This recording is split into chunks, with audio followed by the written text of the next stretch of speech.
Hi, thank you so much for taking time to attend this session in which we're going to talk about how enterprises are looking at securing the use of generative AI, whether in their SaaS applications that they're looking to adopt, like various copilots, but also in the applications that generative AI applications they're trying to build in-house. We'll cover both in this next 15, 20 minutes. So this is really the reality. There is unquestionably a massive potential and a massive appetite to adopt generative AI into the enterprises. But at the same time, even if you bring the best of the best AI model into the enterprise, it cannot do much till you give it access to the proprietary data on which it can do something about.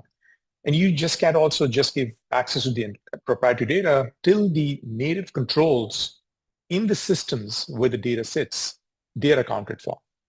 And that is true for SaaS applications and above which copilots and other things are being built.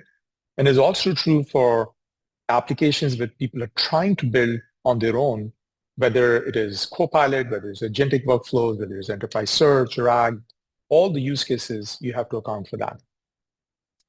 So in this brief session, we're going to talk about two distinct areas. One is how do you actually make sure you can turn on copilots within your SaaS applications while you can feel safe and feel secure? And we're going to use Microsoft M365 as one example. At the same time, we'll also talk about that if you're also building within your application, within your enterprise, certain GenAI application, what kind of things that you're going to be accounting for. We will keep in mind a very interesting framework, quite an impressive piece of work that OWASP has done on OWASP Top 10 for LLMs. And I'll dig deeper into it as I kind of talk more about how does it apply to GenAI systems that you may be building inside the org. So let's first cover how do you secure SaaS copilots? And particularly we'll pick upon, as an example, if you're trying to turn on Microsoft Copilot, what is the secure, safe way to do it and what consideration should be put in place? So what is really the issue? If you pick any large organization or mid-sized organization, and even if you have to do a very simple thing as OneDrive or SharePoint on which you're trying to turn on Copilot, you want to make sure that the underlying controls are in place in a way that data is not visible to people who are not it is not intended for. And there could be a variety of reasons in which when people ask very simple questions about, tell me the salary information of some other employees. If there's any misconfiguration at any level, that information may be tapped and an answer may be created and be given to the person who's asking the question. And of course, you can extrapolate from it. What are the other type of questions that can be asked that an answer may be given, which that person should never have access to that kind of information. And essentially, what are the fundamental things to consider? In this case, we'll pick upon SharePoint. From our lens at Security AI, there has to be some kind of a knowledge graph if you can build around Microsoft SharePoint, which has clear understanding of what files are there, who has access to it, through which user permissions, what is sensitive about it, are there any labels on this file, are there any raw data sitting in there? That knowledge graph could be quite useful in first understanding the base controls, fixing it, and then turning on the Copilot on top of it. Let's pick the first thing. The most complex thing is the entitlements on a per file or folder level tied to a single individual or a user group. Not very broad misconfigurations like, some files may be shared externally, some files be very broadly exposed inside the organization. Not that kind. The kind which is if you have few hundred to thousands to tens of thousands of employees and if you have misconfiguration at the level of a file and a user, that is very hard to actually fully understand and put your arms around. So let's talk about that, how you may want to address it using the entitlement understanding at a user user group and a file and a folder level, and understanding any risky combination or any risky entitlements that may be there. I'll talk more about that. You have to understand that very, very well. Unquestionably, if there is any broad misconfigurations, for instance, if there's a file or a folder that is by mistake shared broadly inside the organization, people may not pick up on it, but when you ask a question from a Copilot, it will definitely pick up on it. It will compile the answer based on that information, give it to the user, even if it was unintended. Both of these, I will call it unintended access permissions that are given to the content. They were just not discoverable before. But right after you turn on Copilot, they get discovered by the engine, and an answer is compiled and is given. Its discovery becomes very easy, and the leakage of information and the violations can actually happen along the way. And then you will have a lot of these issues. So how do you prioritize could be based on how sensitive is the information. Among all the issues that you're going to discover, maybe you would want to prioritize based on the sensitivity of the files, type of files, kind of information that's actually inside the file that requires data discovery on the content itself. Not a mandatory step, but you're better off actually on having that as a prioritization mechanism. Similarly, the labeling and tagging of files actually could be very interesting tool in the toolkit, because you can configure the Copilots not to pick up on certain files if they have certain kind of labels. But what it entails is that you would want to automate the labeling. You would want to automate the tagging based on certain rules, whether you do it based on discovery, whether you based on the user entitlement. It could be a variety of different topics based on which you can automatically label a file, and then configure the Copilot to not pick up on certain files and not compile answers from it. That capability exists in many Copilots, and including the Microsoft SharePoint Copilot also. Then historically, you would have a lot of content, duplicate files, old files, the content that should not be, frankly, be used for discovery and making answers because it's not relevant anymore. So you could actually end up with some wrong answers based on the content that is just sitting, in your SharePoint for a long time. And when people ask questions, it may be used. So it is better to actually do the minimization of the obsolete content, the rot content, and maybe get rid of the duplicate files and irrelevant files. And using that information, you can configure the Copilot native controls to pick up on the labels and to make sure that it actually, when it compiles answers, it's answering your desire to actually have more controls on the answers. And of course, using this information, you can calculate some risk. The risk could be very high based on any of these things in the bottom, from unintended, a lot of risky combination of entitlements that may be there. For instance, if the information belongs to the finance team or HR team, and if it is also visible to your customer success team, that's a very risky combination. You would want to pick up on it and then make sure that that's, it's highlighted as a big risk. And when you have these findings, you would have to have some way to actually remediate. And whether you do remediation through federation by the people who own the files, or you actually have some other mechanism. And unquestionably, you would want to create dashboards on Copilot. So if you have a Copilot security dashboard for SharePoint, where you can actually monitor the risk level, and then how it is actually, based on remediation, how the risk level may be going down.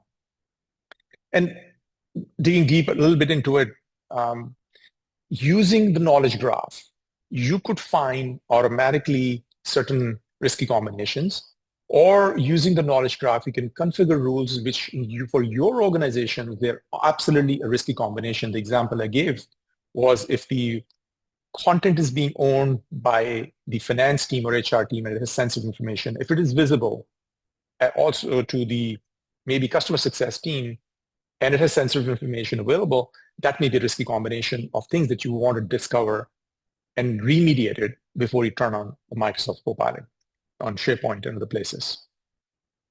And these, I will call it broad misconfigurations, things that are broadly shared inside the company and as sensitive information. Things that are broadly shared, maybe even outside that sensitive information. You want to discover it, look at it, get it remediated, and maybe do more auto remediation to address it. And then, of course, figuring it out automatically based on classification of data, that if there is any sensitive files, which are also being picked upon. And labeling is become, I would say, going to become a very interesting tool where, depending on your classification, your rules, you want to insert tags and then configure the Copilot to make sure that it's not picking upon to generate the answers. And then remediation could be automated or could be federated. And then, of course, making sure that you have raw data also be gone. And to reduce the incorrect answers, which also may not be a security problem, but it's certainly a problem in terms of misguiding your teams on getting answers, and they're relying on it, and they just generate it from old data. So that is one example of security for Copilots, which are sitting embedded as part of the SaaS applications. So let's talk a bit about the applications and generative AI systems that we may be building internally. And there I thought that OWASP top 10 for LLMs is a great starting point to understand. I won't go into details of what these different top 10 are, but what I want to show you is a bit of an eye chart, but it tells you OWASP top 10 is not just LLM Firewall. There is sometimes a misconception that OWASP top 10 is just for the LLM firewalls, which is really not the case. If you look at this diagram, of course, there's a bit of an eye chart, and you can't read all of it, but the circles, they represent different things within the top 10 list. But what I want to highlight is that these top 10 things are actually spread across the entire system, not just model. Securing AI model is not AI security. That's what it is trying to tell you. Let me say it again. Just securing AI model or just securing the prompts is not AI security in comprehensiveness. It's very clear from the way OWASP top 10 is kind of trying to put this in place to say, look, you have to start with data. Here, these are data systems on the right. And permissioning, they call it excessive agency. It starts from there. Then you have this arrow that is going into the model, large language automation, which is a bunch of ensemble of models could be there. What sensitive information is going into it? Are you over-relying on actually sending this information? There are a bunch of controls. You have to monitor what data is flowing to these models or ensemble of models that may be there. What training data is going into it? You have to understand, because data poisoning could be happening. Then similarly, you'll see that what data is being generated by these systems. Is there anything sensitive going into it? No question, you want to make sure there's no denial of service attacks going on, passing through to it to overwhelm the systems. And of course, when these prompts are being, when the questions are being asked, you want to make sure there is no attempts to jailbreak, no attempts to prompt inject and things like that. But the key thing here is that OWASP top 10 for LLMs is not just prompt security, not just AI security, it's a system level security, and data and AI security is intertwined. So it is built for data plus AI security, and it's a great framework to use. So let's think through it. What do we need to do? Within your organization, unquestionably, there will be a groundswell of AI adoption. So you would want to actually automatically discover what AI systems and models and agents are popping up in your environment, and automatically have a list to always be created. But that's more than that. You want to get the context around it. What this agent is able to touch, what data it can touch, what is sensitive, essentially, if this AI agent or AI model has access to some information, what is sensitive in it? What regulations would apply? Are you going to break certain regulations along the way? And inherently, the controls on these models itself. But the one thing is you'll notice here that even if you bring really good or bad AI models into the enterprise, if it does not have access to data and if it is not generating any data, essentially you don't have much of a risk. The risk really starts when you give access to data from different systems. When data can flow, you just gotta need to know what kind of data, proprietary data, is being fed into these models, and if there is anything sensitive inside it. In fact, if you look at most of the regulations, they also talk about the same thing, that you got to monitor. You got to have a way to tell the inventory of the models at the same time, what kind of data is actually potentially flowing in here, and your ability to find that sensitive information and stop it or mask it or tokenize it or redact it. You have to have controls in place in this path. Similarly, when there's data is being generated from these AI models and your retrieval systems, what is being generated? Is there anything sensitive that is going into through these Copilot to the end users? And unquestionably, entitlements play a very important role. And where do the entitlements come from? Often is actually from the base systems. If your base systems have any configuration of entitlements, which they would, can you pick upon it? For most application, you want to pick upon it and enforce it at the consumption layer on the right side. Pick from the underlying AI systems, learn it, and then enforce at the consumption layer where people are actually asking the questions.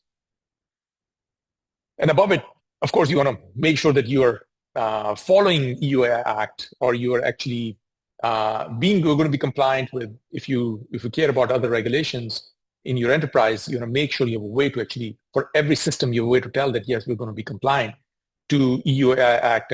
And by the way, same for underlying systems like GDPR and CCP, you have to be, but there are requirements which are very specific above and beyond that you have to be compliant. So it's pretty much a 5-step process. Discover the models, assess the risk, and then figure out the context around these models. What data they're touching, what's sensitive inside it, what agents, agentic workflows may be operating on top of it, what activity they may be doing. Create that full context. And having a knowledge graph that we provide as part of the system, it builds automatically the knowledge graph where you not only can visually see it, but use the knowledge graph to define basically policies primarily for monitoring and also taking actions using that combinatorial logic that you can actually be in the knowledge graph itself. And then implementation of controls, both when you pick upon the data at that point, and then at the consumption layer, you actually have to have implementation and controls, and your ability to check these things and show that as an evidence that you're doing it, so you can get all the compliance check marks that you must have for all these AI systems over time. So this is simply an example of detection of the AI models and the context that is being built. The context simply shows that this model is tied to what agents, tied to what data in that data system, a bucket, what files exist, and what in those files, what kind of sensitive information is there. You can actually have that full context available, not just a list of agents or list of AI models that may be active. It can be automatically be creating a context around it. And there are risk ratings. And this could be crowdsourced risk ratings, some testing you can do, but out-of-box risk ratings are provided as part of, at least as part of the system that we provide, that you actually have risk ratings be available. And here you can see that when data is being picked upon, do you have the ability to also bring all the context? Who is the original people who had entitlement to this data? You want to pass that along. What sensitive data may be flowing? If there is sensitive, even if it's unstructured, can you clean it? These are the capabilities, at least that we provide, but these are needed as part of your data being ingested and being consumed by this AI system. And then your ability to, of course, these are controls. Visibility is one piece, but then your ability to very easily mask, anonymize or tokenize the data or redact the information. And the consumption side, you would want to make sure that the very new type of attacks, which is prompt ingestion attacks, you have denial of service attacks, or you have jailbreaking instructions, sensitive information disclosure that may be happening through it, that you have a way to find it and a way to determine the policy, stop it from actually happening. And over time, you would not have one AI system, you would have dozens and dozens and hundreds of AI systems. You should have the ability to do that in an automated fashion and monitor it over time. And regulatory concerns goes back to, yes, you're doing all the right things, but can you show it? Can you test it? And if something is not working, can it be flagged? So you can stay compliant over time, and you can create all reports that may come out of it. So in general, the construct that we have applied and used is that across the data, whether it is SaaS, public cloud, private cloud, on-premise system, if there could be one knowledge graph that we call data command graph, which becomes the ultimate truth of your AI systems, AI models, AI agents, what data, all the key controls like entitlements, they all are part of this knowledge graph that can be utilized to basically provide security for data and AI everywhere. And that's the platform that we call your Data plus AI Command Center, that can be used for both security for copilots when you're just taking it as a SaaS service, or for security for the things that you're building it in-house. If you'd like to learn more, please feel free. There's a bunch of collateral, and or feel free to reach out. You can drop a very simple line. My email is rjalil@security.ai. Feel free to drop me a line if you want to have a discussion. But thank you for your time. Really appreciate it.